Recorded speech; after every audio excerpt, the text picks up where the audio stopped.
Bienvenidos a un nuevo capítulo del programa. En esta oportunidad tenemos a un interesante invitado que nos va a permitir espero una agradable conversación y reflexión sobre lo que está sucediendo en el escenario político, los enclaves políticos, las elecciones, el contexto latinoamericano y poder meter todo en esa juguera y tratar de mostrar algunos aspectos que pudieran ser relevantes y aportadores de valor. Tenemos con nosotros a Max Gitral, analista y politólogo. Bienvenido, Max. Muchas gracias, Sebastián. Un agrado poder conversar contigo. Bueno, pregunta abierta. ¿Qué te pasa con todo esto que está pasando? Mira, es difícil esa pregunta porque son una serie de emociones. Así es. Básicamente, uno entiende que estamos en un clima muy político.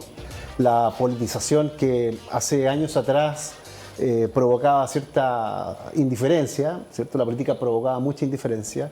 Creo que en el último tiempo ha venido cambiando y yo noto que hay un interés por discutir de política, hablar de política, entender la política, que muchas veces uno piensa que es lo más simple que hay y no es así. Entonces, ese clima a mí la verdad que me tiene muy contento y algunas veces también un poco preocupado, pero en la mayoría de los casos estoy bien contento y feliz porque finalmente estamos hablando de política con altura de mira, que es lo significativo. Me gustaría aprovechar tu expertise y las cosas que has estado un poco indagando últimamente. Si nos pudieras caracterizar el contexto de Latinoamérica primero, para ir un poquitito desde el sistema más macro hasta el sistema chileno. Bueno, América Latina tiene un problema político mayúsculo.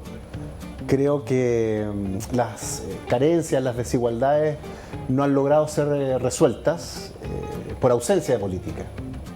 Una política que tienda justamente a entendernos como región. Yo creo que a veces hay ciertas políticas que han chocado con la realidad. Y ese choque de realidad lo que ha significado es aplicar políticas desconectadas justamente de esa realidad. También creo que hay una autocrítica, al menos, que debiese generar la izquierda en términos de la comprensión de la realidad. Y por tanto yo no quiero caer en el plano de lo autoflagelante ni lo autocomplaciente, pero creo que hay que comenzar a reflexionar aún más cómo está nuestra región, sobre todo por una serie de problemáticas sociales que lamentablemente no están resueltas. Y no están resueltas porque a veces no hay fórmulas políticas que apliquen y que se piensen para resolver esas problemáticas. Entonces yo creo que también hay un escenario re complejo. La sociedad en general está muy compleja, donde el escenario de incertidumbre creo que refleja mayoritariamente en qué estado nos encontramos. Yo creo que la incertidumbre es un tema muy, si bien filosófico, pero que también tiene un fuerte componente político y me parece que América Latina está en ese tránsito también. ¿Se le podría vislumbrar alguna dirección a todo esto que está pasando en Latinoamérica o está desperdigada la cosa? Mira, yo creo que sí es posible buscar un punto de orientación, pero eso implica reflexión, implica realizar lecturas correctas de la realidad política. Y siento a veces que esas lecturas no están siendo producidas, porque a veces también se da, Sebastián, que hay una distancia entre la política y la intelectualidad, por llamarlo de esa manera. Es una crítica que se viene desarrollando y planteando hace mucho rato, es decir, que los intelectuales, la masa pensante, siempre ha quedado como media arrinconada, encapsulada, invisibilizada. Quizás porque las posiciones que se tienen son bastante críticas. Pero la crítica no es porque uno quiera destruirlo todo, simplemente porque apela a que la política recoja esas ideas para construir mejor política pública. Y eso no se entiende. Entonces, esa distancia, que yo creo que también ha sido bastante perniciosa para el devenir de los estados latinoamericanos, es la que hay que corregir. Y siento que muchas veces aquellos que tenemos una posición un poco más crítica, se ve como que fuéramos enemigos del sistema. Y en parte puede serlo, pero para corregir los errores y construir mejores sociedades. Y lamentablemente eso hoy por hoy no está presente en ningún diagnóstico que hacen las fuerzas políticas chilenas y latinoamericana. Claro, es curioso porque finalmente la política versa sobre los conflictos de intereses Sí. en un convivir inevitable, natural y humano. O sea, la política es constitutiva al convivir humano. Pero no es lo más profundo donde buscar las mejores coherencias o las mejores comprensiones. Lo que pasa es que en Chile se sobreponderó el maridaje económico-político, Sí. y eso terminó secuestrando cualquier otra dimensión comprensiva. De hecho, el estallido social, a mi entender, es un movimiento, es una manifestación cultural Sí, por en supuesto. contra Sí. de la sobreponderación política y económica. Exacto. Más económica que política, ¿ah? Porque la crítica es justamente cómo se dieron estas situaciones un tanto traumáticas que finalmente se olvidaron un sector de la población y una política que no fue capaz de estar a la altura de las circunstancias, una política que se puso al servicio del empresario y no al servicio de los sectores populares. Y esa lectura me parece que es la que hoy por hoy estamos entendiendo y al menos la estamos comprendiendo. Podemos estar de acuerdo o no, pero por lo menos el debate está, y eso creo que es un escenario bien interesante. Ahora, justamente el estallido, la revuelta popular, fue un síntoma de un desgaste que se venía produciendo en nuestro país hace mucho rato. Que se venía diciendo, Sebastián, ojo, que se venía diciendo. Lo que pasa es que esas voces que te decía yo, que somos más críticas, no fuimos escuchadas. O probablemente se pensó que ese análisis no correspondía, o éramos un poco antisistema, en fin, pero básicamente estábamos pensando en los sectores populares, aquellos que se han visto postergados hace mucho rato por una política pública que trascienda más allá de una cuestión circunstancial y que proyecte una sociedad mucho más fraterna y más solidaria. Y yo complementaría también con no solamente ¿cómo se llaman? Las poblaciones más invisibilizadas o más, ¿cómo se llama? Claro, porque aquí hubo mucho componente de clase media y clase media alta, e incluso, aunque en menor expresión, supongo yo, en las clases de las élites. Y creo que por ahí hay una pequeña distorsión gigantesca en lo que yo entiendo entre creer que la ciudadanía es la sumatoria de las minorías, a entender que las minorías son un conjunto de una mayoría. Sí. Donde yo interpreto que el candidato Boric anda más por la sumatoria de las minorías que por el entendimiento de las minorías como un subconjunto de la mayoría. El candidato Kast, por su parte, tiene casi una minoría. Sí. Yo sé que es bastante reductivo, El pero diagnóstico, con el fin de avanzar, podríamos decir que es una minoría. Sí. Que tiene matices y algunas cosas ya claramente peligrosísimas, como la facción Johannes Kaiser, para decirlo al tiro, yo encuentro que ese discurso tiene que desactivarse inmediatamente, no lo podemos tolerar en ningún motivo, y que el Partido Republicano ahora se haga con que no se dio cuenta, o no sabía, o que no vieron los YouTube o pensaban que era de otro tipo, es simplemente no creíble. Yo no creo eso sinceramente, y creo que ahí hay una responsabilidad que puede terminar en un enfrentamiento entre los deschavetados de un lado con los deschavetados del otro lado. Porque mientras más se dé este encuadre de que hay que salvar al país del otro candidato y el infierno que viene con él, pasamos de los argumentos a las armas muy rápidamente. Sí. Entonces hay una alerta tremenda, esa cuestión no tenemos que tolerar esa cuestión, a ese debieran sacarlo. Yo no sé cómo lo sacan, si se puede sacar de diputado, pero... No, porque la institucionalidad no te lo permite. Porque claro, él se supone que entra porque es militante de un partido, pero ahora cuando le toque jurar va a ser independiente.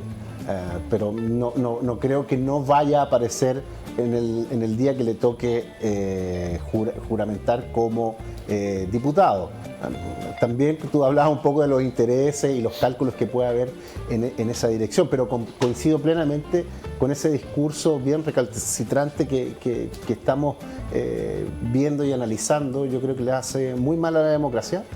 No solamente le hace mal a la democracia, está fuera de la democracia. No, por cierto, además, pero está siendo permitido, y lo peor de todo es que logra tener adhesión en cierta población que le permite tener representación parlamentaria. Entonces, son situaciones que uno tiene que estar mirando y analizando con detenimiento, porque la verdad de las cosas es que es preocupante la construcción de ese discurso, pero con mayor preocupación todavía es que hay gente que considere que ese es un discurso correcto.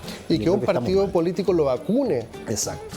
Eso ya es básicamente, te dice dónde están los límites y dónde no están los límites para conseguir algo. Y justamente ese es el camino de la guerra, cuando tú ya sales de la lógica de tus preferencias políticas y entras a salvar al país. Y en el salvar al país, en la guerra todo se vale. Exacto. Y no podemos acercarnos allá porque la democracia que tenemos, buena o mala, por lo menos es democrática en algunos aspectos más o menos que otros. Sí. Pero salir de ese enclave es la perdición, de ahí no salimos más. Y además que es un fenómeno que se está dando a escala latinoamericana y mundial, no es un fenómeno que sea exclusivo de nuestro país, esto se está dando a escala mundial. Y uno lo vio con el discurso que construyó Donald Trump, lo que pasó con Bolsonaro, lo que está pasando en la Argentina, en fin, hay una serie de sucesos y antecedentes y hechos o hitos políticos que a ti te están dando cuenta del avance de esta nueva derecha radical, que es un fenómeno que se está estudiando y que se está trabajando muy preocupantemente. Claro, la derecha radical, la izquierda radical se complementan. Yo soy de la tesis de que Boric creó a Kast y Kast creó a Boric. No habían podido existir el uno sin el otro. Y sobre todo Kast se encumbró a propósito de que Boric hacía lo que hacía, porque era absolutamente impensable que pasáramos de un estallido social a un gobierno de Kast. Si tú decís, no, eso no va a pasar, no. Pueden pasar muchas cosas, pero eso no, eso no va a pasar. ¿No lo vimos venir? Claro, no, eso no va a pasar. Entonces son facciones muy peligrosas para los que queremos conservar la democracia buena mala que tenemos. Entonces, volviendo un poquitito a cómo se han ido construyendo un poquitito estas narrativas, a mi juicio, desde las minorías.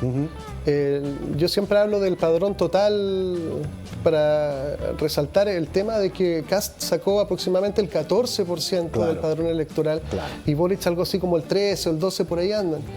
Y para lo que quieren proponer, eso es absolutamente insuficiente. Eso es absolutamente un piscinazo de cabeza al cemento.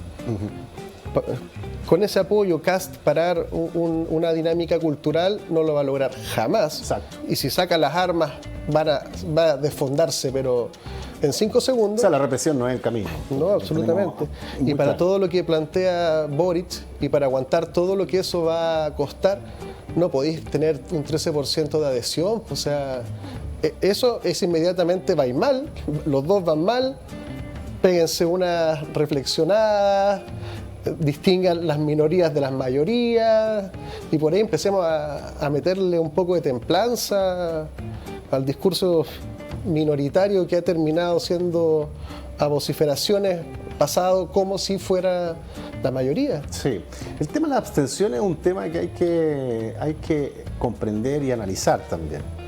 Ahora, yo no soy partidario de ese análisis simplista que dice que, bueno, el que no participa de la votación es ignorante y un montón de calificativos muy prejuiciosos, porque no entender realmente lo que está pasando. Cuando yo te digo la realidad social, justamente es aquello. No es necesariamente que una persona que no vota es porque no le interese. Yo creo que también el no ir a votar es una...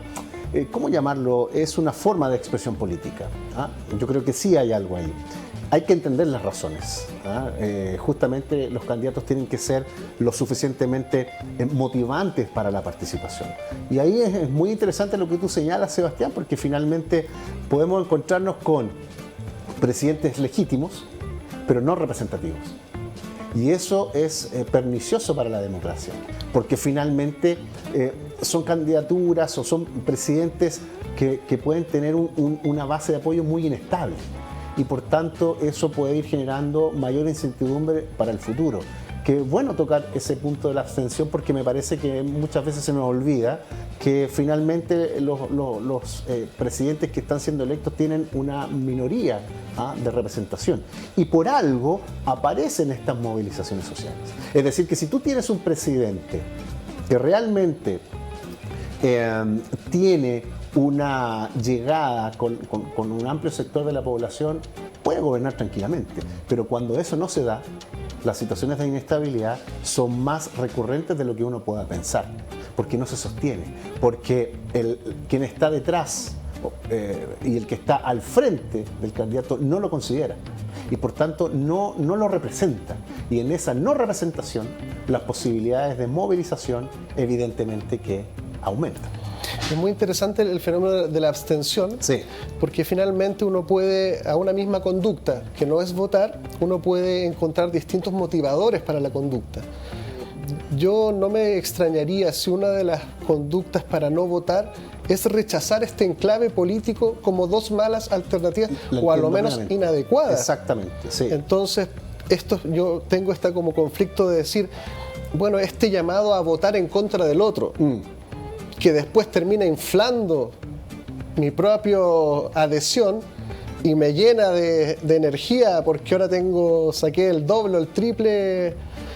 Eso no se puede entender como una adhesión ni al programa ni al candidato. Pudiera entenderse como lo otro es peor. Exacto. Pero eso nos da una base de gobernabilidad en que el otro es peor. Entonces, es posible que haya un voto. Yo digo, bueno, si mucha gente no va a votar, va a salir el que salga. En la pureza, si esto fuera estadísticamente puro, uno podría decir que solo voten los que realmente, o a lo menos distinguirlo. Mira, el 40% que sacó Boric, qué sé yo, el 20 y tanto era adherente, el otro fue voto en contra de Kast y lo mismo para los otros. Uno pudiera hacer unos análisis bien interesantes para calibrar las cosas, pero eso no se va a poder hacer porque van a estar todos mezclados. Pero justamente puede ser que el no votar, a diferencia de lo otro, que venía un poquitito más desde la desesperanza de que haga lo que haga, vote por el que vote, la cosa más o menos sigue más o menos igual, entonces ¿para qué voy a votar? Ahora pudiéramos, seguramente hay de eso, pero otro que digan, oye, ¿por qué me estáis obligando a votar por un candidato que no creo que le resulte o por el otro que tampoco creo que le resulte? Exacto, sí. Sí, lo que pasa es que creo yo que se ha caído en un error de satanizar la abstención. Como que la gente que no participara de una elección cuando el voto es voluntario, creo que es cometer errores y pegarse un tiro en el pie, finalmente. Porque uno tiene que entender, comprender por qué esa persona no se siente llamada a votar. Más que culpar, hay que encontrar una respuesta a esa conducta. Entonces, el tema del voto voluntario tiende a darse la posibilidad de la abstención. Y ahora quizás nos vamos a encontrar con un escenario de abstención mucho más preocupante, como tú lo acabas de mencionar, sobre todo porque parece ser que la gente finalmente estamos volviendo a esta lógica de la concertación, que había que votar por el mal menor. Y eso creo que es un daño para la participación y es un daño para la democracia. Pero también hay que entender que aparentemente los partidos políticos, que también están en una situación muy dramática, muchos desaparecieron de esta elección y van a tener que entrar en un proceso de recomposición importante. De reinserción laboral, quizás. Y de reinserción laboral, como tú lo dices. Tienen que entender también en qué dinámica estamos. Por eso el fenómeno Parisi se instala. Es otro fenómeno muy interesante. Es otro fenómeno porque logra levantar una estructura partidaria, consigue representación parlamentaria, también va a entrar en una disyuntiva en el sentido de apoyar a uno o apoyar al otro sin perder la posibilidad de convertirse en una alternativa presidencial en los próximos años. Eso puede ocurrir, siempre y cuando se tomen buenas decisiones. Porque si tú tomas una decisión equivocada, pues ese capital político que uno podría entender que puedes alimentar, aumentar en los próximos años, podrías perfectamente provocar el efecto contrario. Entonces ahí hay un fenómeno bien interesante también. Es curioso porque en algún momento el partido del Frente Amplio nace con cierta identidad en contra del desprestigio de la política. Claro, sí. Finalmente Parisi metió al Frente Amplio en el mismo bolsón. Exacto. Y dijo, no, yo soy el que está en contra de los partidos políticos, ni de Kast ni de Boric. Ajá. Y capitalizó ese descontento. descontento. Sí. Sí, hizo porque además yo creo que el fenómeno hay que mirarlo con una dimensión mucho más amplia. No es que Franco Parisi sea un desconocido de la política, no solo porque participó en anteriores elecciones presidenciales, porque ya contaba con una experiencia presidencial y un manejo comunicacional importante, sino porque además Franco Parisi desarrolló una carrera a través de los medios de comunicación. No nos olvidemos que daba pautas de análisis económico, hacía una especie de educación económica, en fin, tuvo un protagonismo mediático bien importante. Entonces yo creo que logra, a partir de esa expresión mediática, entender y hacer una lectura correcta de lo que estaba pasando en el país. En el norte ya le había ido muy bien en la elección presidencial en la cual participó hace 2013, si no me equivoco. Por tanto, no es extraña la votación obtenida en el norte. Lo que pasa que la diferencia con la vez pasada es que ahora tiene un vínculo con el norte a través de un presidente de partido político, de su partido político, que tiene un trabajo territorial importante. Pero ¿cuál fue lo novedoso también? Que logró desarrollar política de manera digital. Claro, él miraba el ejemplo de Bukele en El Salvador, pero con otras características. Pero además tuvo una plantilla parlamentaria muy potente que también desarrolló un despliegue territorial. Y yo te hago una pregunta, Sebastián. ¿Qué hubiese pasado si Franco Parisi no hubiese tenido el problema de la demanda de pensión de alimentos y perfectamente podría haber estado en Chile haciendo campaña presidencial? ¿Habríamos tenido otro escenario en esta segunda vuelta? Yo pienso que sí. Yo estoy absolutamente convencido que sí, y tengo una explicación para eso. A ver, vamos. Franco Parisi no confundió el corazón del estallido social con la representación de las minorías invisibilizadas. Perfecto. Él conectó con la pauta que conectaba todo el movimiento, que el Frente Amplio y algunos sectores, a mi juicio, no han sabido leer. Este sobregiro de poner a Elisa Loncón como presidenta de la convención es un lindo gesto, es una linda persona, es inspiradora, es maternal, me parece de lo más ético y más sensato que hemos visto en la política últimamente, mucho más cercano que muchos otros políticos, y diría casi puras cosas buenas de ella. Pero justamente volvió a pecar de que el discurso de apertura de la constituyente fue para una minoría, que no logró convocar al corazón neurálgico del estallido social, que versaba, a mi entender, más por el abuso y la impunidad. Y eso lo capitalizó Parisi. Sí, yo coincido con eso también, porque claro, de hecho, en el discurso post resultados de la elección del 21 de noviembre, una de las críticas que hubo es que justamente el discurso de Gabriel Boric fue un discurso a un sector y no al amplio. Que ya partiera con compañeros y compañeras. Exacto, a una sociedad un poco más amplia.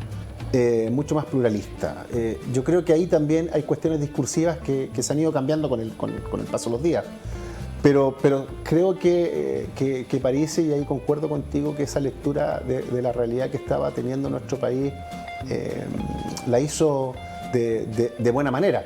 Porque, insisto, la experiencia política pasada le sirvió muy bien. Por tanto, él ya cuenta con un soporte de historia, de participación política, que le permite construir un discurso distinto. Él habla desde la presidencia. Por tanto, esa experiencia previa le ha servido para construir política de ahora en adelante. Además, Parisi es muchísimo más astuto que Kast y que Boric. Muchísimo más astuto.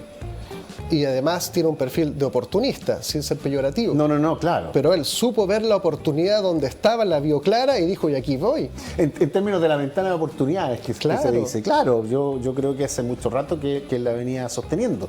Porque además, Sebastián, lo que te decía yo hace un rato atrás, o sea, levantar partidos es muy difícil. Fíjate cómo en la crisis que están los partidos en la actualidad. Bajaron representación, algunos desaparecieron, como el Partido Humanista, por ejemplo, que tiene que volver a entrar nuevamente en una dinámica de reconstruirse, el Partido Ecologista Verde y otros partidos más que no anduvieron muy bien. Los partidos de la Concertación están en un proceso de descomposición preocupante.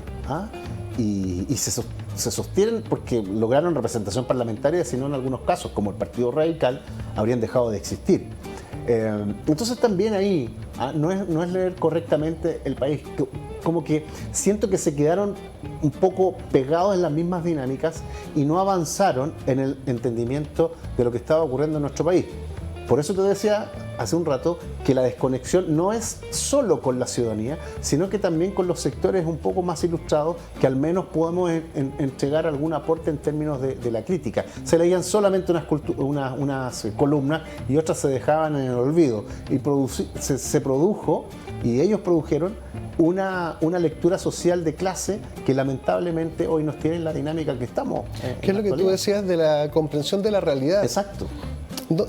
Ninguno de estos candidatos logró comprender la realidad, comprendió algunos aspectos de la realidad, sí, se juntó con los iguales.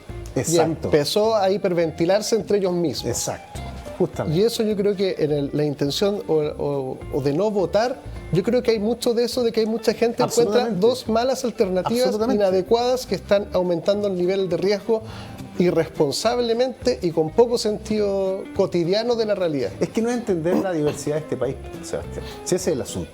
O sea, solo prestarle atención a columnas en un diario en específico y no entender que también habían otras columnas que te podían hacer sentido, era de un menosprecio a ciertos sectores sociales que realmente produce un negativismo complicado. Entonces, hoy, cuando yo al comienzo decía este grado de politización, me parece que es súper significativo, porque se están incorporando otras expresiones, otras ideas que enriquecen el debate. Porque es re fácil estar permanentemente endiosando a una figura y escuchando solo a aquel que te alaba, pero también es importante tener la otra cara de la moneda para poder conducir el país correctamente y para producir y promover políticas públicas que se ajusten a la realidad. Si eso es lo que ha pasado. Entonces, si tú te encuentras con un alto nivel de abstención, es porque esa política pública no le está haciendo sentido a un grueso de la población que no quiere decir que no esté interesada en la política, sino que no le gusta este tipo de política. Entonces, creo que eso también es muy interesante en el proceso político que nos estamos encontrando en estos momentos. Vamos a tener que ir a un corte, Max. Perfecto. Volvemos en unos minutitos. Me quedo con el tema de la comprensión de la realidad. Aquí hay mucha convicción de un lado o del otro, pero creo que en comprender lo que está pasando y lo que están a punto de hacer, creo que hay un TNT gigantesco ahí, así que démosle una vuelta a comprender lo que está pasando en los dos candidatos. Vamos y volvemos. Quiero agradecer a cada uno de nuestros auspiciadores que hacen posible este programa y de su independencia y que podamos hablar temas interesantes. Clínica Nueva Costanera. Cuidamos de ti y de los tuyos. Visítanos en www.clínicasnuevacostanera.cl, clínicasnuevacostanera.cl o llama al +569 945 02 326. Nutriología, endoscopía, pellet antialcohol, dermatología, cirugías gástricas, balón gástrico, un sinfín de especialidades en Clínica Nueva Costanera. Manuel Montt, 427, piso 7.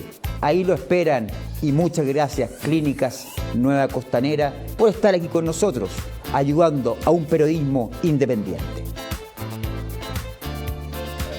Llegó el momento de agradecer a nuestros auspiciadores que hicieron que este mes tuviésemos el éxito que hemos tenido. Es por eso que productos de calidad al mejor precio, compra inteligente, la higiene más cerca de tu casa, ya que los productos Regio no solo los encuentras en el retail, sino que en tu almacén regalón del barrio. Muchas gracias Regio por estar con nosotros.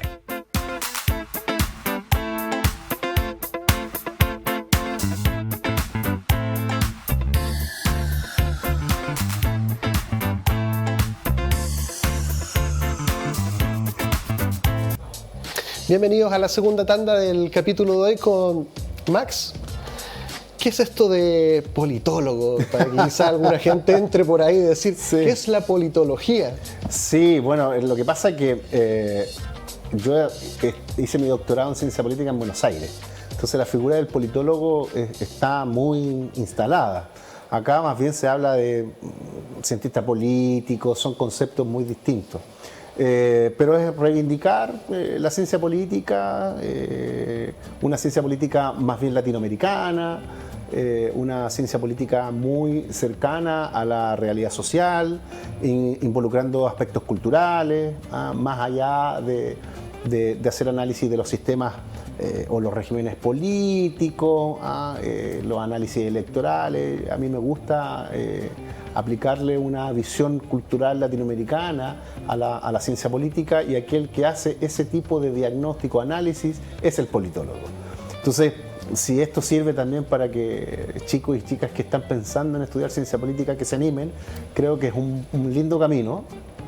La ciencia política todavía en Chile no está tan consolidada como uno ve en el resto de Latinoamérica, y para qué decir Estados Unidos y Europa, pero vamos bien encaminados. Yo creo que hay un trabajo interesante a realizar en ese sentido, y bueno, yo lo combino con mi disciplina original. Yo soy historiador, entonces entre la historia y la ciencia política es un buen mix. Es un buen mix, sí. Yo creo que me ha permitido tener visiones distintas de lo que uno entiende de la ciencia política.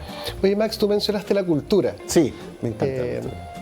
¿Nos podrías reflexionar un poquitito sobre cómo caracterizarías la cultura chilena? Esa pregunta, Sebastián, es compleja. ¿Cuál sería nuestra cultura? ¿Una cultura que va en lo puramente gastronómico? En lo que tiene que ver con expresiones culturales, lo que tiene que ver con nuestra geografía. Yo creo que no tenemos una gran riqueza cultural. Que siento también que esta diversidad cultural, que debiese ser un punto llamativo de nuestro país, como que se perdió en el camino. Creo que miramos mucho hacia fuera de nuestras fronteras y no desarrollamos una propia cultura, ¿no? Por ejemplo, no sé, uno dice Perú, la gastronomía, hay una identidad argentina. Los bailes, el cafecito, una tradición. Entonces nosotros creo que no hemos perdido con respecto a ese tema cultural. Y los estudios culturales creo que tienen que volver a posicionarse, entender desde dónde venimos y hacia dónde vamos. Y yo creo que ahí tenemos una deuda en materia cultural. Creo que hay cosas muy interesantes, y a veces, es una crítica que también yo hago, la cultura como que se elitizó demasiado, y hay una cultura popular que también creo que puede ser un aporte significativo para dar cuenta que somos, pero que lamentablemente le ha costado ganar terreno en este país. ¿Se puede hablar de cultura política? Sí, es posible. ¿Podrías caracterizar la cultura política? Bueno, de Chile? la cultura política también es una cultura política por nivel de ingreso. Creo que la cultura política, en el sentido de discutir, de hablar de política, quedó muy concentrada a sectores muy ilustrados. Como que los sectores populares o las clases medias bajas no tenían por qué hablar de política. Yo creo que sí había que hacerlo, de esta cultura política. Y eso se ha ido cambiando. Yo creo que la inclusión de voces diferentes, de estas cabecitas negras, por llamarlo así, creo que también contribuye a construir una cultura política. Y que no solo quede concentrada en un segmento de la población, sino que también el grueso participe. Porque si estamos preocupados de la participación política, si realmente estamos preocupados de la participación política, bueno, que se discuta y se hable más de política. Porque si se lo deja solamente a un grupo, naturalmente que los errores que se cometen en esa dirección aumentan exponencialmente. Entonces, la cultura política también se tiene que dar desde los sectores populares, aunque sea incómoda, aunque sea molesta, aunque sea una especie de Pepe Grillo. Tiene que tener una representación, porque si no, te quedas con una parte de la realidad y los errores son comunes, se amplifican.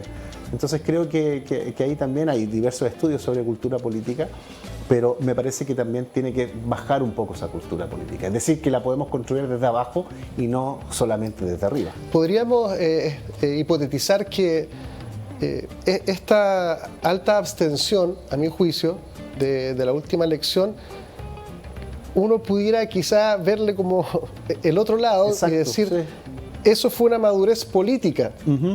El rechazar Perfecto, dos claro. malas alternativas Sí. que no sintonizan más que con sus propias minorías. La de Boric más variopinta, la de Kast un poco más restringida y anichada. sí. Pero uno podría decir, no, yo como candidatos debieran estar preocupados porque sus discursos no generan adhesión. Y para lo que quieren hacer, o están el 50+1 o esta cosa va a naufragar. Exacto, mira qué interesante eso, porque finalmente salir de la lógica de satanizar a quien diga, mira, sabes que a mí no me interesa, no me llaman la atención estos dos candidatos y estoy en todo mi derecho de no participar y no votar. Lo que pasa es que ahí hay un diagnóstico, hay una reflexión. Es muy interesante porque finalmente sí, ese sujeto que no está participando sí tiene un análisis político. Y tiene una posición Y política. tiene una posición política, es decir, no me gustan los dos Porque candidatos. sería ideal Boric, Kast, ninguno de los anteriores, Claro. y develaríamos el misterio ahí. Es que te imaginas en un escenario de lo que tú bien graficas, nos podríamos encontrar con una sorpresa mayúscula. Hay que mirar también qué va a pasar con los nulos, blancos. Probablemente podamos encontrarnos también con una buena cantidad. Yo la verdad las cosas es que no he visto estudios y no he hecho el trabajo tampoco de dimensionar cuántos nulos blancos se producen en una segunda vuelta. Podríamos tener un porcentaje bien interesante. ¿Ah? Mira, la papeleta ideal para los analistas Claro. sería así. Exacto. A ver. Kast, Sí. Boric, ninguna de las anteriores, en contra de Boric y en contra de Kast. Sí. Ahí está. Sería claro, porque eso sería levantar información en términos de, como yo decía, claro, los candidatos pueden pueden ser legítimos, ¿ah? porque el sistema y las instituciones se lo brindan, pero ¿serán representativos del pluralismo en el cual está nuestra sociedad, o realmente solo están siendo votados por un grupo muy pequeño que no representa toda la realidad? Yo creo que estamos entrando en esa dinámica. Eso viene ocurriendo hace mucho rato, le pasó a Bachelet, le pasó a Piñera, y le va a pasar a estos dos candidatos que nos vamos a encontrar con un nivel de adhesión muy bajo, lo que no te da cuenta de estabilidad democrática. ¿Ah? Tú puedes armar un buen pacto electoral, pero si no hay una propuesta, un proyecto político de base, créeme que se hace muy difícil la gobernanza. Yo intuyo que vamos para allá. Yo sinceramente Tú eres un pesimista. la lectura más... O realista, ¿cómo lo podríamos calificar? A ver, desde tu punto de vista de la mira, psicología. Como psicólogo laboral, a diferencia quizá del psicólogo clínico, nosotros equilibramos dos tiempos, el pasado y el futuro. Porque nosotros no solo necesitamos saber tus competencias, tu perfil psicolaboral, sino que además tenemos que ponerlo en dinámica para ver cómo va a resultar en esta empresa o en aquella. Por tanto, hacemos una trazabilidad hacia el futuro también. Y vemos qué es lo más probable que pase con ese perfil, en este contexto, para este desafío, con estas características. Entonces pasa para allá la mirada. Yo creo que ambos candidatos pueden generar con alta probabilidad dinámicas muy, muy malas para Chile. O sea, en ese sentido uno podría decir que tú te mueves entre el pesimismo y la realidad política. Probablemente tu diagnóstico no esté equivocado. Yo veo y siento que pueden que las políticas públicas que se estén pensando no estén acorde a los nuevos tiempos y nos podamos encontrar en una camisa de fuerza que sea difícil de desmontar. Entonces, claro, lo importante de todo esto no es solo reparar en el programa, sino que también entender que hay otras voces que pueden hacerle sentido a la propuesta política que está detrás. ¿Ah? No invisibilizar, atender. No, uno no dice que se incorporen la idea, pero al menos que estén sobre la mesa. Porque el buenismo, en ese sentido, en el sentido de encontrarte todo bueno y que tu programa es lo más magnífico que hay, suelen estar los errores. Es que y si no escuchas, es muy fácil que te equivoques y que el país se vuelva en un proceso de desorientación. Claro, y que después no es tan fácil salir, Absolutamente. sobre todo si lo mete el que lo está conduciendo. Claro. Porque justamente el exceso de positivismo, el miedo es mucho más adaptativo que el positivismo. El ser humano se mantiene vivo en atención al riesgo. Claro, sí. Si tú no ves ningún riesgo en ninguna parte, termináis comido por un lobo, te caís a un hoyo, Sí. o cualquier cosa. Exacto. Envenenado por comer cosas, me encontré esta cosa, me la voy a comer. La percepción de riesgo es la que permite que el ser humano rechace algunas cosas. Que si uno lo caracteriza el positivismo, Boric es el polo positivo, que todo va a suceder y todo se va a materializar, y Kast es el polo negativo. No, eso no va a pasar. Yo voy a detener todas estas cosas, las voy a ordenar y las voy a volver a encauzar a donde estaban antes. Exacto. Que era muy bueno, mucho mejor que cualquier otra cosa. Pero justamente cuando el exceso de positivismo pierde de vista el riesgo. Y como no ve riesgo, no genera ningún implemento, artilugio, mecanismo, Política. alianza, acuerdo, lo que fuera, en atención a ese riesgo, porque no se ve, porque el positivismo y el positivo dice, si logro alcanzar el deseo total, esto se va a materializar porque el deseo es poder. Entonces yo quiero y hay mucha gente que quiere, entonces va a suceder. Eso no es así. Sí, Simplemente no es así. Sí, porque estás pensando en una sociedad lineal. Y las sociedades no son lineales. Tiene una serie de problemáticas, y la nuestra, ¿para qué decir? Y si se cae un 13 y un 14... O sea, algo está fallando. O sea, ahí hay un problema político mayúsculo. Y sobre todo en nuestra sociedad, que tiene una serie de problemáticas. Estamos enfermos socialmente. Entonces, ¿quién puede resolver esa enfermedad? Una enfermedad social. Yo siempre estoy preocupado, por ejemplo, el tema de la salud mental, que casi en este país no hay una política pública coherente en esa dirección, y es importante hablarlo. Porque con tantos problemas de salud mental, la sociedad nuestra está teniendo un problema mayúsculo, un problema de fondo, que no está siendo atendido por la política. Que yo creo, desde mi punto de vista, está asociado al sistema, al modelo, ese modelo que fue criticado, cuestionado para la revuelta popular del 2019, que dio cuenta de una enfermedad social, ¿cierto? La desigualdad, por ejemplo, entre otras cosas.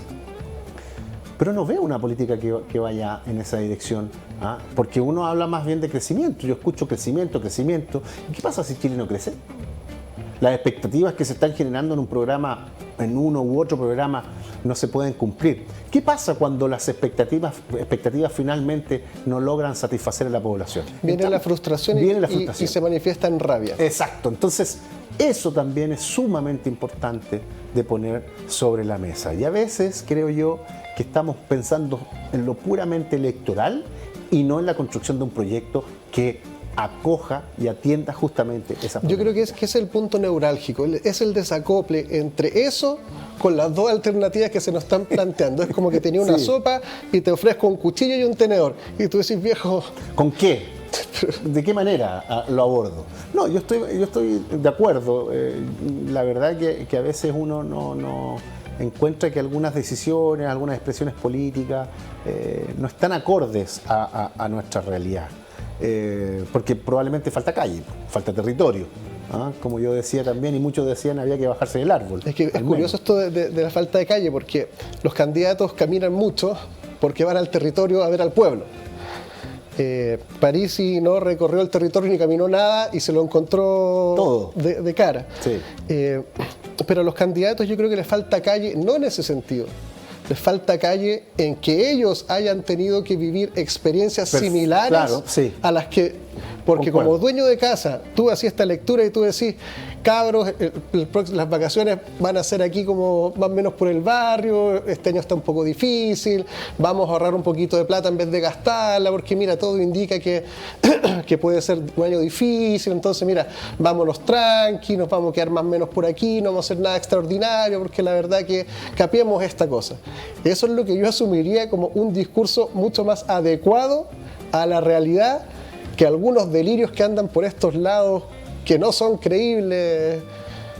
Bueno, por lo menos Kast en el último debate reconoció que era un privilegiado, porque los privilegios sociales con los cuales él cuenta no forman parte de la radiografía de este país. Él reconoce que es un privilegiado y yo creo que Gabriel también forman parte de esta sociedad privilegiada. Por tanto, le falta carencia, en el sentido para entender cómo nuestro pueblo está resistiendo frente a un modelo que ha sido bastante cuestionado, pero que no necesita un reformismo, no requiere solo de reacomodos, requiere de transformaciones. Si es que hay sensibilidad, si es que tú estás comprometido con el ideario político social que necesita nuestro país. Y no es ser revolucionario, ni mucho menos, simplemente es tener realidad social y ponerse del lado de los sectores populares que sufren el día a día. Un sueldo mínimo, lo que está pasando, por ejemplo, con las ollas comunes que siguen funcionando y nos olvidamos. Entonces hay un Chile que está escondido, Sebastián, que no logra visibilidad, que no logra representación. Y eso creo que es un dilema para las fuerzas políticas de este país. Y yo creo que ellos están detrás de esta 53% del padrón electoral que no fue a votar. O sea, tenlo por seguro que es así. Porque tienen una perspectiva crítica. Lo que no quiere decir que no estén comprometidos con el devenir histórico. O probablemente el mecanismo de transformación sea otro, que no necesariamente sea por la vía electoral, sea construcción popular, por ejemplo. Pero eso no quiere decir que estén con una mirada incorrecta. Muy por el contrario, puede ser una mirada muy correcta de la realidad. Lo que pasa es que choca con esta tradición del voto, que el voto es lo único que interesa. Y yo creo que no. Yo creo que hay otros mecanismos y lamentablemente los partidos tienen mucha responsabilidad, los partidos políticos tradicionales tienen mucha responsabilidad de lo que está pasando en nuestro país en la actualidad. Y además se produce en los dos candidatos una distorsión cognitiva, política, social significativa, en donde candidato Boric viene de los 30 años más malos de Chile y el otro viene del milagro de los 30 años. Sí, así sí. De tajante. Así. Desde ahí ya estamos mal. O sea, el que representa a la sociedad así, por los 30 años, los que tú quieras, ya parte con un sesgo cognitivo sectorial e ideologizado. Eso ya es malo. Haber llegado a los polos es pésimo. Maturana, cuando hablaba de las transformaciones, siempre resaltaba 3 componentes, a lo menos. El componente de la conservación, de la adición y de la sustracción. Boric es como, no hay que conservar nada porque está todo malo. Y el otro, no, es que hay que conservarlo todo porque está todo bueno. Claro, es la perfección misma. Y ahí no logran entender cómo ambos, lo positivo y lo negativo, tiene que danzar. Y tenemos que conservar las bases que sostienen la democracia, las instituciones, las tendencias de los números hacia arriba, aceptar que hay cosas malas que son reales, que están desequilibradas, que son abusivas, que hay impunidad, que hay corrupción, que hay colusión, que hay mentira, que hay engaño. Eso es así, es así. Y que no hay libre mercado. Y que esta cuestión hay que mejorarla, es evidente. Sí. Pero por ahí, a mí me hace sentido por ahí, pero de que está todo malo y hay que refundar Chile y que no hay que hacer nada porque esto es perfecto. No, son puntos que finalmente no se encuentran. Y claro, hay cuestiones de fondo, pero ¿quién se atreve finalmente a hacer las lecturas que incorpore una mirada distinta? Yo creo que no. Ahí no París es el que está asomando un poquitito la cabeza. O sea, se supone, en teoría, el que estaría ahí como parece más cercano. Como la tercera mejor alternativa. Claro, a lo que está pasando en la actualidad. De hecho, él lo ha dicho directamente en alguna de sus entrevistas, que ha reconocido lo que está pasando en nuestro país y que justamente su electorado, su base de apoyo, son aquellos sectores precarizados que también lo han pasado mal, que no son tan contrarios al libre mercado, pero que necesitan que se den ciertas posibilidades de movilidad social, porque convengamos, Sebastián, que este mal llamado modelo, que para mí es un espejismo, no es sinónimo de movilidad social, muy por el contrario. Entonces, por algo las sociedades estallan en un momento determinado, y es lo que ocurrió en el 2019. Fenómeno que se venía adelantando, se informó en un momento determinado. Tú puedes encontrar información que se dijo lo que podía pasar en un momento determinado. Fíjate lo que ocurrió en el 2010, y ahí me pongo en el plano del historiador, ¿Qué pasó en el 2010 con el terremoto? Parece que la memoria histórica es muy frágil, se nos olvidó qué ocurrió en ese momento determinado. Cuando la gente salió a las calles, ¿cierto? Entró a los supermercados, saqueó algunas tiendas. Pero ¿qué sacaba la gente de esos lugares? Televisores, refrigeradores. ¿Y por qué? Porque era el sujeto que se construyó. Porque le enseñamos, le dijimos que te íbamos a valorar a partir de lo que tenías y no lo que eras. Entonces también es consecuencia del sistema. De la distorsión que provoca el sistema. Exactamente. Entonces yo siempre coloco este ejemplo del 2010, porque ahí se dieron fenómenos y momentos muy, muy álgidos de nuestro país. Pero lo curioso era que ese sujeto se fue más bien por el plano material. Pero yo no lo criticaba, porque era justamente el sujeto que se construyó desde la transición a la democracia. Y ahora estamos pagando los costos de ese sujeto en el cual se enfatizó lo económico y se nos olvidó lo social. Sí, yo comparto eso. Yo de hecho tengo la tesis de que toda esta cuestión es un tremendo engaño. Esto es un engaño. Esta cuestión cumple con todos los requisitos para que alguien diga me está engañando. Me está queriendo engañar cuando me está diciendo esto. Porque por tú agarras cualquier excusa, cualquier valor, el que tú quieras, lo vistes como la última necesidad de la vida, y luego agarras todos los medios y los pones a danzar en ese baile, haces un par de rituales, un par de ídolos, qué sé yo, ya armaste el circo. Y así lo han armado en distintos momentos de la historia de Chile, y hay un continuo en el engaño histórico, y en otros países también, y a nivel planetario. Es una cosa que si básicamente tú dices, oye, si yo sé que me están robando, si yo sé que se están malversando fondos, yo sé que se están triangulando la plata, yo sé que se están repartiendo las cosas, que se están coludiendo. Se están coludiendo, que hay un maridaje horroroso entre lo político y lo económico, no completamente, no todo actor económico, ni no todo actor político, pero lo suficiente para que la cosa parezca como si fuera una cosa cuando en realidad no lo es. Y que funciona a la perfección. Y tampoco era así. O sea, nos engañaron, pero a la vez, Sebastián, nos autoengañamos.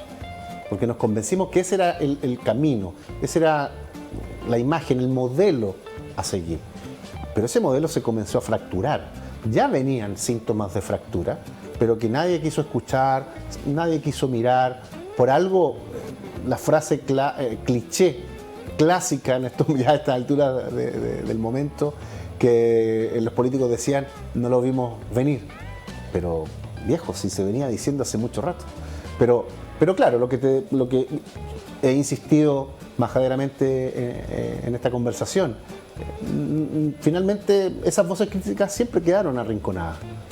Éramos los loquitos, no, esto no tiene nada que ver, hay una lectura incorrecta de la realidad, y parece que los sucesos ocurridos, sobre todo en 2019, nos dieron sentido a lo que nosotros estábamos diciendo, que esto podía producirse. Pero ya venían varios elementos, movimientos ambientalistas, el movimiento mapuche, para qué decir de los estudiantes, el movimiento No Más AFP. Entonces, habían señales.